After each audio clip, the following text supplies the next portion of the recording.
విశ్వాసం మాత్రమే కాదు, నీవు దేవుని స్వరం వినాలి. స్పష్టంగా అంటున్నాడు, మంచి కాపరి నీతో మాట్లాడతాడు. మంచి కాపరి నీతో మాట్లాడతాడు. విశ్వాస జీవితంలో దేవుని స్వరాన్ని నువ్వు వినాలంటే గుర్తుపట్టాలి.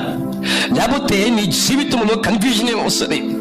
ఒక స్వరం, ఆయన నీ ముందు నడుస్తున్నాడు, ఆయన నీతో మాట్లాడుతున్నాడు, నీతో సరాసరి వస్తున్నాడు. ఆయన నీ కొరకు ప్రాణం పెట్టేవాడై ఉన్నాడు, అంతగా నిన్ను ప్రేమించేవాడై ఉన్నాడు. హల్లెలూయా.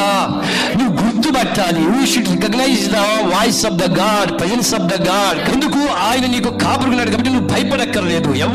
దేవుడే నీకు కాపరిగా ఉన్నాడు కాబట్టి నువ్వే విషయంలో చింతపడక్కర్లేదు.